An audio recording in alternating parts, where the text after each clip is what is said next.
Good morning on Monday, November 13th. It's episode 315 of the 359 podcast. My name is BBG, and your hosts today include Ben Fox, Rubin, and maybe Roger Cheng? Maybe. We're not all here. It's Monday. What can you say? I had a long weekend. It was At a water park. At a water park. Yeah. Which doesn't sound... It's not as fun as you think when you've got a toddler you've got to look after pretty much all the time. Yeah. So, yeah. All right. But speaking of water sports, we'll be talking about cruise ship, the future of cruising.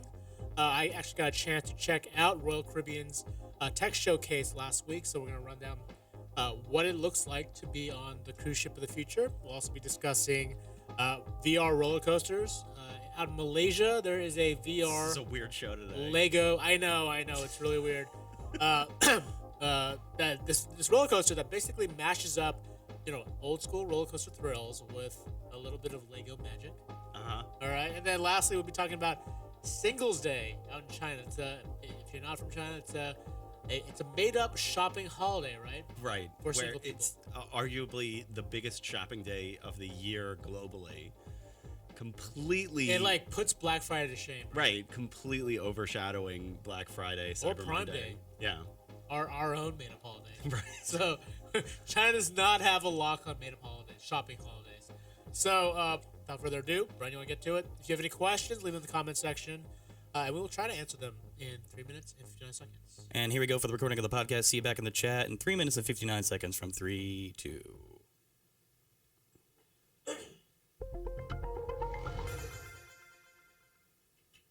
Welcome to the 359. I'm Roger Cheng. I'm Ben Fox Rubin. Are you a fan of cruise ships? I got a chance to check out Royal Caribbean's showcase for its upcoming technology, and most of it is designed to let you be lazier than ever. There's this concept stateroom with LEDs everywhere that sort of simulated the time of day, so you could pretty much stay there all you wanted. You can play AR games. There's a new facial recognition system to speed through your check-in process. But the best feature I saw was the ability to order a drink no matter where you were on your app, on an app on your phone, and have a server show up with that drink in hand. So if you're in the pool, if you're in the stateroom, wherever you are, it knows, and a server will come with your alcohol. This is amazing. Right? This is the technology we've been waiting This for. is real practical tech right We here. didn't get jetpacks, but we got this. And How does it work? And when you were actually at this demo, they did it and it worked at the demo, right? Yeah. So they were actually doing sort of a dry run or beta test in this warehouse in Brooklyn that they took over and kind of converted as a pseudo demo type cruise ship experience. It was on the phone. It used a combination of Wi-Fi and Bluetooth beacons to kind of figure it out. And the servers all have their own phones on their tray. A message would pop up with your face. You had to send them a selfie ahead of time with your face, and then a little bit of a little map underneath that gave those servers a bit of a proximity, like a 9 feet radius of where you might be, and then they'd figure out the last couple feet. Okay. And they'd show up with your drink. It wasn't 100% like our cameraman Mark Lucia, who has a beard. He ordered a drink. And It took him a while. we saw the server go and ask other bearded guy hey, are you Mark? And obviously didn't get it right the first time, but it worked pretty well. And apparently, even if you order the drink and you move around, the waiter will still be able to track you because it's up to date. Which is pretty cool. Which means Totally. you could order a drink on the go and then it'll show up. Yep. When you get to the craps table. The other cool experience was the virtual dining, which isn't necessarily new. And Royal Caribbean had a cool little spin on it. It was more it wasn't like a full course meal or anything like that. It was sort of 3 little appetizers that you ate. It was timed to the experience. So it was kind of telling a story. You were in this Japanese tea house. The tea house sort of exploded and opened up into a Japanese garden. Each bite you took kind of triggered a new event. The scenes kind of changed, but it was kind of cool. I would do that once, but it's I think as you mentioned in the story, it's a little isolating. Yeah. It's kind of like going out to a restaurant by yourself. It's totally gimmicky. But speaking of VR, our own Zoe Chong got to check out this roller coaster out in Malaysia that it mashes up sort of those old school thrills and an actual roller coaster, but you're wearing a VR headset. It adds the whole Lego experience. It's like a racing game in VR while you're doing a roller coaster. Yeah, exactly. This is the easiest way to vomit. It's just why would you do that to yourself? Look, it's not the first one. There was a VR roller coaster out in London from last year, so this stuff is actually happening. I'm kind of skeptical about it. For God's sakes, it's a roller coaster. Enjoy a roller coaster. Why do you have to put a VR headset on top of it? But hey, if people want to try it out, why not? And last, we want to talk about Singles Day. This is Alibaba's made-up holiday. They obviously broke their records because they break records every single year, calculating $25 billion in sales generated from 1.5 billion shoppers in one day. Wow. Way to go, Singles Day. Well, just to be clear, what is Singles Day? Singles Day is a made-up holiday that Alibaba created, I think, back in 2009, and it's similar to Prime Day that you get in the U.S. and a couple of other countries. And it's the idea that if you're single, you should treat yourself? Yeah, and if they're hoping to bring it, I think, to more countries in the future, but it's right before the big holiday shopping season. So I don't know that people would really go for it in the U.S., but we'll see. I mean, we've already got Black Friday and Prime Day. And Cyber Monday, and I don't know, Giving Tuesday. There's a lot of ways for you to spend your money. There you go. For those stories and more, check us out on CNET. I'm Roger Cheng. I'm Ben Fox Rubin. Thanks for listening. Treat yourself. Treat yourself. Could not help myself. I was No. actually just binge rewatching Parks and Rec like for the Yeah. 8th time last night. Which is a worthy thing to do. Yeah. Oh, yeah. So we'll have plenty of chat and comments to get to. Well, let's start right off the bat. Matthew Datcher, the Datch in the chat. Datch. Why would I Datch. want to vacation on a ship that holds as many people as the town I grew up in? I prefer the ships Wow. with 300 passengers or less. It's like, I kind of agree with that because I too came from a very small town. Right. And I hate people. You know, if you hate people, cruise ships are not, they're not for you. They're for sure. a certain type. Yeah, there are certain types of people that, I just did it. I was not a big fan of cruise ships, but now that I've got a kid and I had parents who were willing to watch my kid on this cruise ship, I had an amazing time. It's a little more encapsulated. Exactly. You It's know, like it's all kind of contained. fewer You're going from variables. place to place. The idea is that you can go from town to town and you don't have to unpack and pack constantly. You've got one place that Right. kind of moves you around, right? So And to me, it makes sense for those types of contained experiences Yep. to just cram as much tech into them as possible. And there are always new cruise ships coming online, so why not just add more tech into them? It's the same thing that they're doing with cars. Like Tesla is getting so much attention by just putting tablets all over the car. yeah. So- and look, cruise ships, they've not been the most cutting edge. It's not the most cutting edge industry at all. I will give Royal Caribbean some credit. I mean, the newer ships they've rolled out do have more tech. They've got like this robotic bartender. They've got fast Wi-Fi. It's still expensive, but most cruise ships have terrible Wi-Fi. That's really expensive. So, and it's this kind of pervasive Wi-Fi network they've set up on these boats to allow for things like being able to get your drink wherever you are. It's to their credit, they Which kind of is thought ahead. critical. It is totally critical. You need your drink wherever you Whenever are. even if and you're wherever walking. you are. There's you one need other alcohol. element that I'm looking at from your story that we didn't get to, which was self-driving shuttles. Yes. We didn't have a lot of time, so I wanted to cram every detail. But it's hilarious because they were testing out these, and these are still a trial. They're not rolling these out officially yet. It's Navia is the company that is basically supplying these self-driving shuttles that they're hoping to get into ports. They'll take you from a port to like the main city. Usually, so usually it's not the- around. It's not. Not around you're the ship so itself. lazy that No, you're no. on a pod on the ship. But is in terms of lazy, the fact that like you previously would have to walk from the ship to whatever main town or take a Horrible. bus. I know, right? But then these shuttles, they estimate they can get like 6 shuttles going round like nonstop, going round trips, and that pretty much can service the entire passenger crew. And the funny thing that That would happened, be but the so funny thing that lazy. happened was Las Vegas had just rolled out these shuttles on the in the city that day, and one of them got into an accident. Yep. Right. Yeah. And it was because of the shuttle itself. It No, wasn't no, like no, a no. human error. It was ultimately a human error. Like it was another truck that kind of backed into it. You know The what? problem was the shuttle didn't know to back up. It just stopped. It didn't know what to do, and then it got dinged. It was a very minor accident. Deer in the and- headlights but, situation. yeah, obviously there still needs to be a lot of research and work done on these things. I believe the University of Michigan also has these shuttles for use for their students. I want to see the Wally pods on the ship. Cruise ships. We're getting there. That's what I'm saying. The Axiom Yeah. cruise, the Starliner, Axiom Starliner. We're so close. Just cut up that egg-shaped vehicle into smaller pieces, and then we'll be able to ride around just like we did in Wally. I'd say that I was kind of blown away by the stateroom as well, because they covered the entire ceiling with an LED. They had this like kind of stream, an LED stream on the floor, and it all kind of integrated to work. Like it could be morning, it could be sun, it could be like a rainforest with rain falling. Like if you never wanted to leave your stateroom, like that's like the perfect setup for you. Because that's exactly why people go on a cruise. Right, to be locked in a People room. go on a cruise to basically be stationary, so they could be stationary in their stateroom I think it makes sense from with their drink. From a revenue perspective. I think some of those rooms don't have any windows. Yes, So that was the it's main. helpful. I think that was probably one of the best practical benefits. If you have no windows, this simulates the idea of that being outside. That it's like not so claustrophobia inducing. Fair enough. We've got a collective mindset going on here in the chat that I love. The one in yellow just says super lazy, awesome tech. And it's Yes! like, kind of the summation of it. I mean, that is what technology is. Ben Slater also says it is freaking awesome, and like from a technological standpoint, it is awesome. But I want to go back to the one in Oh my yellow. god, they actually like this tech.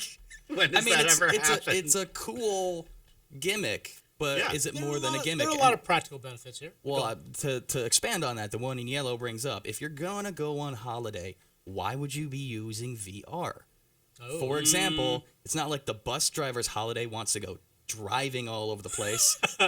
Like, I guess. why would you want to live Well, in a virtual situation that just mimics your real situation? And Or the example that why are you leaving at all? I think the example that I gave out was, they were offering you an experience that you couldn't get on the ship, and frankly you probably couldn't get anywhere unless you went to Japan, right? This idea of like being in this tranquil Japanese tea house That explodes. That explodes. Like it actually doesn't explode. Like Flavor the explosion. screen doors actually kind of shatter, and all the paper folds into little cranes that fly away. So you're could have watching that a movie. experience. Well, yeah, but it's a could very have that short movie. experience And on they said acid. like this isn't going to work for a full meal. This isn't going to be sitting there for an hour. This is like this. The demo that we had was maybe 5 minutes long, 7 minutes long, and I kind of see it like that. It's more of an attraction. It's They I can see suggested that like this could be a cool like candy type sampler. Like it wouldn't be for a full meal. Again, you could just have like little dessert bites or whatever. And I give them credit because the last piece, the last bit of food that I had was this chocolate truffle with Pop Rocks, and so I had it, and all of a sudden it kind of like, it popped around my mouth. It kind of tingled around my mouth, and like VR it went from food. spring And then to VR made night. caterpillars crawl out your mouth. Yeah, pretty much. Like it was kind of, I don't know, it's kind of cool. And I also said, I have to say, this is the first time I tried. They used HTC Vive headsets paired with Leap Motion's hand gesture sensors. It was the first time I tried it. And it's actually pretty amazing. Like like there were no cables or anything, and they recognized my hands and my fingers, and it was very responsive, very little lag, and that was kind of cool. AWA6969 does point out it would be good for people with disabilities, and that's Yes. an excellent point, as always. Yeah. For those who can get to the ship but might not be able to get around the ship as easily. Definitely. Give them experiences so that they can at least have the fresh ocean air and Yeah. expand on that. I love Absolutely. how technology helps both people with disabilities and the incredibly lazy. That's super important. Right. My thought though is this sad? It's kind of sad in my eyes. What? 'Cause no, think about it. Oh. Let me go on this. First of all, Harsh. it's only a ticking time bomb until the ship gets an autonomous driver, like in Wall-E, Yep. who goes on a murderous yeah. rampage. Who Danny Green points out this is basically Westwater on the open sea, or Westworld on the open sea. I like Westwater. Westwater. That's actually kind of I awesome. totally followed that No, logic. that's right. That was a Westwater. unfortunate slip. But think about, like, if you go out, I'm going to use like whale watching as an example. Where you go out in the boat and the weather sucks, and like you're going to go see whales. I paid a lot of money to go see whales, and the whales never showed up because they got better stuff to do. Right. And then you put on VR goggles, like, okay, here's some fake whales for you. VR whales for you. Is that sad? That's kind of sad to me. Yeah. If you're not going to have the experience, is faking it so really I would- a good substitute? I would argue yes, if you were trying to replicate something that you're trying to get on the ship. But in this particular case, like that VR experience was not something you were going to get on the ship unless you were on a cruise to Japan or something. But if you were like on a cruise to the Bahamas and you're doing some sort of like Japanese tea house themed VR experience, that's kind of cool because it's different. It's a little gimmicky. I think I compare it to folks who visit the ice bar at a cruise ship or in Vegas, right? That's like a weird thing. You know what the ice bar is, right? Yeah. But that's It's an a weird- experience in Fill me itself. in. Yes, well, the I same don't know thing. what it is. It's literally a bar that's Made out of ice. Okay. Yeah, you go in, you put on little parkas, you drink. It's a room. There's one in the really Hilton nice. here in New York. Yes, Yeah. there is, and there's one in Vegas. I'm not I going to take you will there. be there. I won't take you there. I'll go by myself. But anyways, the idea is that it's a unique experience. It's not necessarily something you would do every day, but it's kind of something cool you would try on a vacation. Chris Gamer brings up that he's nervous about ever being on a ship that's self-driven. You know, what would a self-driving ship do in an emergency? Now, let's think about this for a second, though. Ships have been virtually self-driven for a long time. Yeah. I mean, they're not fully autonomous, but, I mean, pun intended, they're on cruise control. They are. They are, and you know what? They're operating on sensors that can detect things that humans couldn't. Right? We couldn't have someone just be able to look Icebergs? out. Exactly. Right. Like That in was a terms while of ago. object detection. Right. In terms of We've come a long like way. yeah, it's like the computers can actually handle things a lot better nowadays. Yeah. Still, I don't know if I love this idea. Of course, I'm not really big on cruises to begin with. I don't know about anybody else. I'm not either. I kind of like have converted, but mostly because it's easy. It is easier with kids. When you've got to deal or- with kids. Yeah. When I was definitely. definitely when I was single and unattached or married, but with no kid, like we were less keen on cruises because it's not flexible, right? It's like you're stuck on a schedule. Look, it makes sense to me that you're spending a lot of money. You're going to spend a lot of time on this ship. You're going to cram it with as much technology as possible. The VR roller coaster concept, though, I'm not on board with. Like, sure, I would definitely try it once just to see what And it's throw like. up. But it's one of those things where I think one of the commenters mentioned, like, you're already on a roller coaster. Live that experience, be in the moment, instead of applying So additional this, technology. No, that's the thing, though. And those 4D rides, like the Back to the Future ride, at Universal, I used to love those things. Yeah. Of course, that But was that's years the ago when they ride. were new. Maybe Yeah. they're getting a little stale now. How do you expand on that? Well, maybe this is the case where you actually get extra sensation, the actual feeling of weightlessness, relative weightlessness. You get on a roller coaster, that kind of thing, where they can't replicate that in a 4D theater that's just a little box hopping around. Yeah. I don't know. Well, look, this is in both situations, the one in London or in the UK and the one that Zoe tried in Malaysia. These are old roller coasters that basically needed an update, right? They rather than like go through the expense of building a new roller coaster or Put changing it. blindfolds on the customers. Exactly, it's a cheaper way to offer a new experience or a fresh experience on an old roller coaster that probably doesn't have the same amount of height. Well, that's pretty entrepreneurial right there. So Yeah. good job. Kudos to them. Back to AWA, they say, I'm sure places would charge for a remote ride via VR for people who can't travel or travel that far, visit a theme park, it's in another country. Yeah. Yeah, How would that's you something simulate that sensation, though? And how far can we take sensation simulation before it becomes old hat? I used to go on Good those like question. motion simulators. Like you sat in those the chairs that moved around with Right. just a screen. Right. Imagine doing it in VR. I think it's the same principle. Like I don't think it's that difficult to create some sort of room or a seat that moves along with your VR experience. So it pairs. I think in Japan there was one that was like a Mario Kart experience paired to a seat that moved in conjunction with the way you steered it. Mm-hmm. That would be awesome, right? That's been the promise in VR for a long time. I don't think that we're quite there yet. Most of the time when you're talking about like VR experiences, it's mostly in the video game world. Yeah. It's really interesting how we've come so far in filmmaking, and they can do so much to create Middle Earth up on the big screen, and you pretty much buy it wholesale, and now we're doing that to our lives in a weird way. But it's much harder to do in a It is. VR experience, and the computational power behind creating Middle Earth as something completely immersive and fully believable in a VR headset. I don't think that we're quite there yet. It still looks. We're still well within the uncanny valley for that I stuff. also feel like that. I feel like that's the next step, right? Why wouldn't you want to live in the Star Wars universe for 10 minutes at a time? Why wouldn't you? Of course. Let's do it right For now. the next step or next logical evolution in entertainment. All right. Before we go, let's talk about stupid fake holidays. Yes. Oh, yeah. Oh, well, we've got a yes. couple coming up. I mean, I mean, Black Friday and Black Cyber Friday Monday is a are made-up not holiday. real. They're not real It's true. holidays. It's true. Black Friday has been around for a long enough time that people tend to forget that Black Friday. But my was wife made and I up already by- have like a list of here are some Black Friday items. I have the hardest time Yeah. calling it a holiday. It's called Black Friday. It's a big Like, sale. It's a big sale. I know, and but if I remember beyond correctly, that, it sounds so evil. It's a shopping It's a terrible holiday. marketing decision. Well, the reason, correct me if I'm wrong, the reason it's called Black Friday is because that's the day that all the retailers go into the black. Like That's correct. They go from the red to the black, and that's when they That's start. not actually the making rhetoric a that profit. flies anymore, though. Not only that, but like it's actually that's how bald-faced they're being with the sale, where they're like, we're This just is here the to day make for- money. yeah, this is the the day day that for we turn a us. profit. Yeah. This is not me for time. you. This You is- know Saying what? There's a bit of a negative connotation these days. Yeah. Kind of, sort of. I don't know. Cyber Monday, it's also they're trying to climb onto that one too, and that one also like that's not a negative And connotation, there's but that is a what goofy. is it? Small Business Friday. Yeah, there's Small Business something. There's also another one on Saturday. There's a whole bunch. They extended it There's out to like Giving 2 weeks or Tuesday. something. Yeah, they just basically want you to keep spending money. Isn't it Small Business Absolutely. Saturday? Saturday. That might I be think it. so. I think so. Yeah, So, which is a nice one in my personal opinion. I agree. It's nice that I agree. they try to, do that one for the mom and pops, even though that's also made up. I mean, Valentine's Day started it all back in the day. Valentine's Day, another made up one, but you're not gonna get me on camera to say anything bad about Valentine's Day. Hello there. Actually, no. My wife is like totally against it, which is awesome. Really? She's like, this is totally made up. Do not buy flowers on Valentine's Day.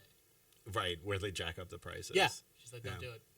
So between that and Singles Day, and I love somebody in the chat pointed out Love Day from The Simpsons. Oh yeah. Just brilliant. What was Love Day? Love Day. Well, I love Love Day. We'll educate you after the show. Never mind. What's gonna be? It's the same thing. Yeah. It's just like a made up. It's like their Simpsons version of Valentine's Day. Oh, okay. I totally forgot about Yeah, it. but what's gonna be the next stupid made up holiday that we come up with? Is there gonna be like a VR day? As long as people keep buying stuff during. These, I mean, you could argue already. Like iPhone launch day was its own thing. Its own yeah. had its own Kind of. ceremony. Its own pop and circumstance. Just sort of like, yeah. I don't know. I buy exactly what you're saying. Everybody like gets in line and pretends like it's a sale, And even though everyone talks about it. The whole like every camera. But they're every paying full network camera- price. Yeah, That's I know. it's not even It's not a a sale. It's just like The here's the opposite. first day you can buy this product, this really expensive product. So yay! Yay! I have these ideas brewed in my head, but I'm afraid to say them out loud because if they actually come true, because it would be easy enough to pull these off, I'm gonna feel like a monster. Like for example, if we rallied Alfred to get the millennials together for Snap Day, It would happen. Oh, that would It's totally already. happen. It just happened. Or avocado toast day. I mean, oh my god, You're giving birth to these things as we speak. Like there's just the some fact that marketing there's a executive. friggin' Scream like Goku event that goes on, and it's or the not Naruto run. recognized, or the Naruto run day. We can make anything a stupid holiday anymore. What have we done? It's, All right. To be fair, like a dozen people showed up to the Naruto run. It wasn't really a thing. I would say you, the consumer, have the power to kill off these made-up holidays if you want. Literally stop shopping on those days. They'll stop talking They about them can't. immediately. They can't, and they won't. Yeah. Like- Well, that's Love where the all deals, the sales man. are. Yeah. Let's We make love the Life deals. Day from Star Wars a real thing from Josh Boyda. Ooh, yeah. I don't know that one. Really? It's No, the Life Day. notorious Star Wars Christmas special. It's called Life Day. Okay. Look it up. I'll have to look that one up. Yeah, But that's the Wookiee holiday, right? yeah, right. Yeah. Well, I don't think it's only Wookiees. I think it's supposed to be like Oh, is it their like a- version of their- Christmas, their but galactic in hol- the Oh, galaxy there's got no it. Christ. So, galaxy far, far away, it's just Life Day. That makes sense. It does kind of make sense. Yeah. And in the meantime, there's Festivus for the rest of us. There you go. Oh, Festivus. that is a made-up holiday I can get behind. Amen. And on that note, it's time to wrap it up. All right. That was a good Monday. It was a good Start start to to the week. Yeah. Yeah. All right. If you liked anything you saw or heard here, check us out on CNET. Our podcast is available on iTunes, TuneIn, Stitcher, SoundCloud, Feedburner, and Google Play Music. Thanks, everybody. See you tomorrow. Yep. See you Monday. Tuesday. Sorry. I screwed it up already. Later.